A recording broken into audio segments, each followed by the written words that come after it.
Hello, everybody. Andrew Gay and Tom Fox here, back with another episode. And today we're going to talk about leadership with a little bit of a twist. We're going to talk about youth leadership here in our local Kerrville area. And we have two wonderful guests with us. Megan Folkers, you've been with us before on the Leadership Podcast, and Ry'lee Paxton. Welcome. How you guys doing? Really good. This Good. is awesome. Good. Yes, we're happy that you guys are here. And why don't you just do us a favor and to kick things off, tell us a little bit about, you can tell us who you are and maybe how you got involved with KAYLA is the acronym, right? That stands for Kerrville Area Youth Leadership something Association. Academy. Yes. Got it. Okay. Yeah. You wanna go for That's it, all Ryan? you. That's all you, right? Okay, Let's hear so it. just like how I got into it. Yeah. Okay. I go to Ingram Tomore High School, and next year I'm going to be a senior. But throughout this KAYLA process, I've been a junior, and I got into it by my dad, actually, because he works for the city of Kerrville. He suggested it as a really good opportunity to get involved in my community a lot more and to get to know a lot of the jobs around here. Yeah. Okay. And I know your dad. He's a good guy. We're in leadership associated through leadership with each other. So that's great. So what was your first course of action once you said, okay, I like the idea? What was next? Did you have to apply tell us a little bit about that. So there was an application process. So you had to write a lot about your previous accomplishments. Like I had to write down a few of my awards that I've gotten in the past, and I got to speak a little bit about how, like, what I'm involved in just in my regular life and like at school. Okay. So what would be some of those things? What are you involved in at school? And I know you're out now, but this last year. I am cheer captain at my high school, and I'm in the NHS program. I'm an FFA, and I do stuff like poultry judging, land judging, public speaking, and I'm a reporter in the newspaper. It's just a bunch of stuff like that. Okay. Y'all have your own newspaper there? Yeah, we just got it this year. How cool. How was that? It was a hard process to get it started because it's ran by students. So my friend Nevaeh Carroll, she started it, and it took a long process to get through Crit, our principal, but he ended up accepting it, and now it's led by Miss B. Very nice. Very nice. Tom, over to you, sir. So did you go a little bit more into the application process, and what did you have to give any projects you've been on? Obviously, to tell a little bit about yourself, but what maybe your goals were, or why you wanted to be involved, or any of that part of the process? Wait, could you repeat that last part? Sorry. Sure. So I'm really interested in the application process. I understand you had to fill out certain basic information, but did you have to tell them things like, why did I want to be in this academy? Other projects I may have done as an example of some of the skills I already have that I hope to build upon. Just what information did you have to communicate to them? Absolutely. You had to say why you wanted to be a part of the program and what you wanted to get out of it, what you were hoping to see in the program if you were to be accepted into it. And you had to describe why you should be a member of KAYLA. And then you mentioned one of the things that you learned about were the job opportunities and businesses in Kerrville and Kerr County. And talking to people who've gone through the program, they really talked about, they didn't know about so many things in our county, whether it be a nonprofit, whether it be the governmental work, governmental services. You mentioned your father works for the city of Kerrville, so you may have had some idea, but were there really things that surprised you that it existed, or you found out in the academy itself that you didn't know about Kerr County?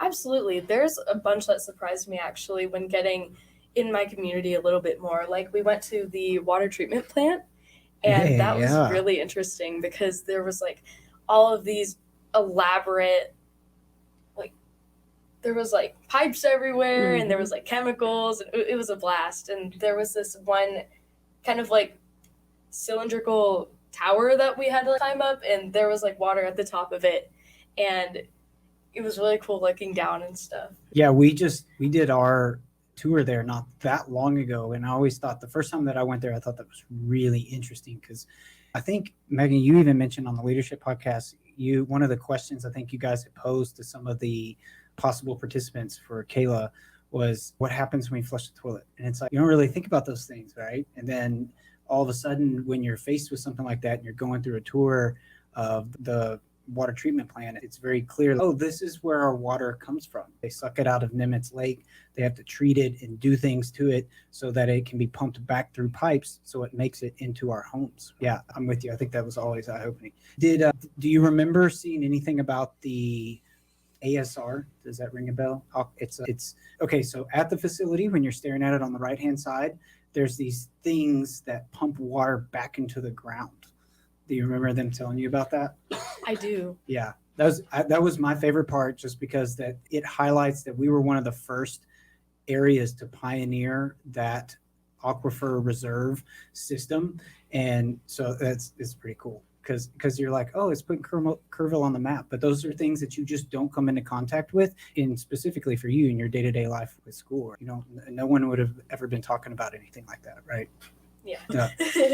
And it was really cool to see. I got to meet a bunch of the people that worked there, and how passionate they were about what they do is incredible. Yeah. Awesome.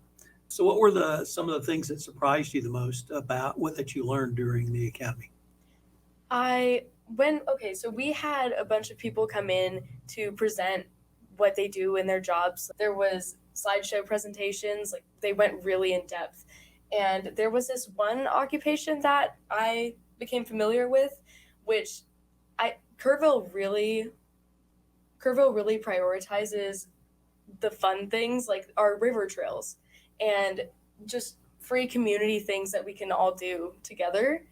And it's stuff that we don't have to pay for, like in the community. So it's just like there. So we don't think about how much it costs to maintain our river trails or our tennis courts, stuff like that. And there were people that budgeted for it.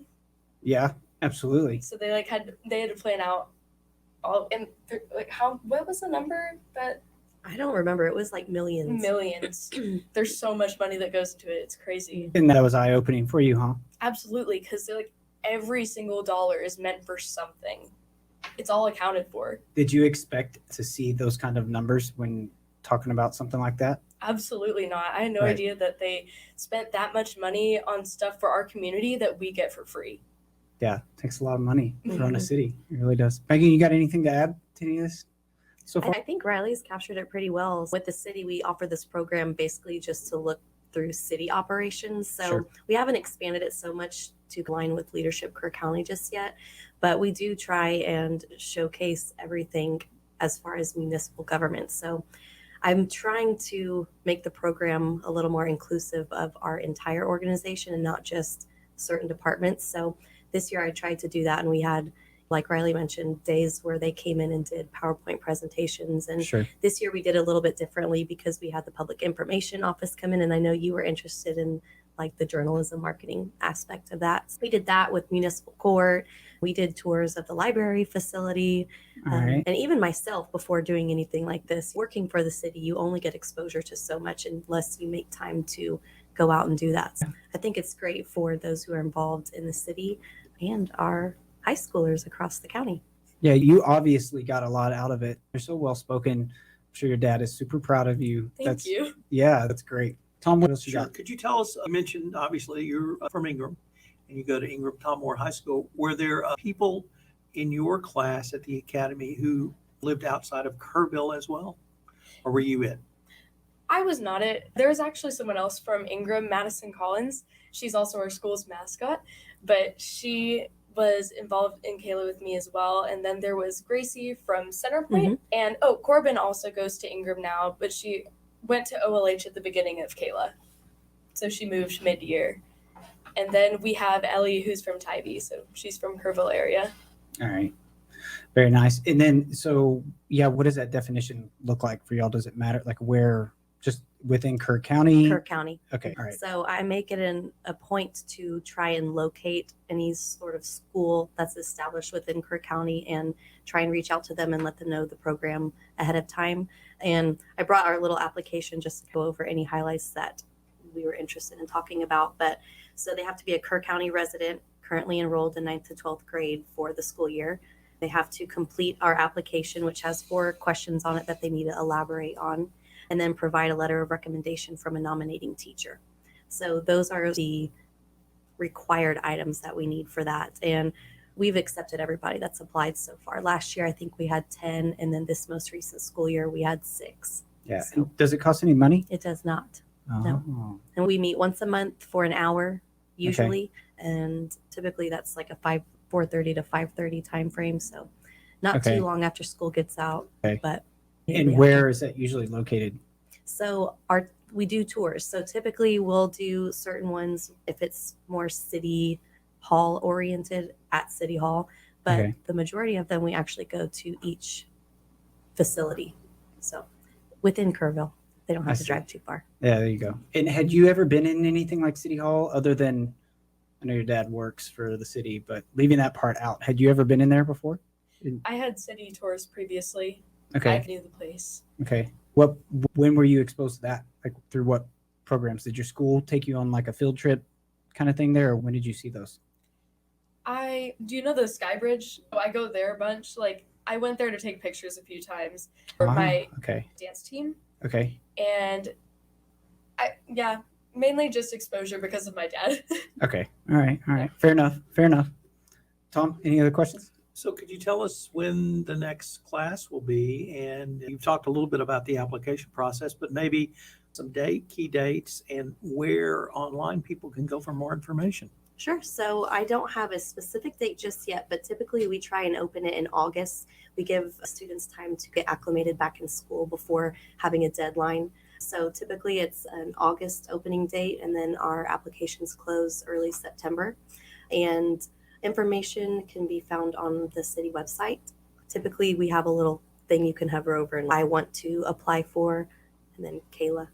But around this time frame, I'm trying to make that a little bit better too, doing maybe some more press releases and posts on social media, and maybe having it be on the landing page when you go to the city website. This podcast will definitely be on YouTube, so you can feel free to share the link. And YouTube there. link of this podcast. Yes. I'll share it. And like your friends.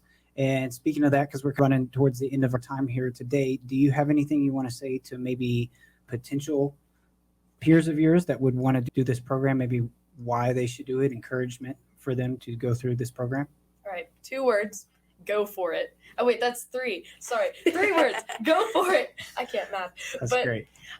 It's such a great experience. You get to get really involved in your community in aspects that you wouldn't otherwise have realized were there. Most likely, I didn't know anything about the water treatment plant going in. That was definitely my favorite part. I talk about it a lot, but just go for it. It's free, and the application process is pretty simple. It's laid out for you already, and you get to meet some really amazing people. I've made long-lasting relationships through this program. So That's awesome. Well said. Okay, guys, thank you so much for being here. We really appreciate it. Be sure to check out our stuff on YouTube. I'll be sure to send it to you. That way you can share it with your friends. Tom, any final thoughts? No, thank you. And hopefully we can continue this conversation with your next class. Yeah, that would be great. Thank you so much for having us. Yeah, thanks for being here. thank you.